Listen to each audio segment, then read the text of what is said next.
आम सरकार त्वरित गति रे लोकंको न्याय देबा पाई एवं लोकंको द्वार देश रे न्याय पहुंचाइबा पाई बद्धपरिकर। सेथिपाई मानवर ओडिशा हाईकोर्टंकर बेंच प्रतिष्ठा प्रसंग मध्य आम सरकारंको विचाराधीन अछि। माननीय मुख्यमंत्री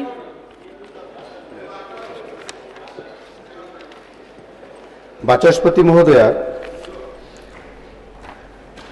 2/9/2024 तारीख सोमवार रे अणतारका प्रश्न संख्या 3249 उपरे जो उत्तर दिया जाइथिला ताहा मान्यवर सुप्रीम कोर्टंकर टिप्पणी ऑब्जर्वेशन आधार रे प्रस्तुत करा जाइथिला।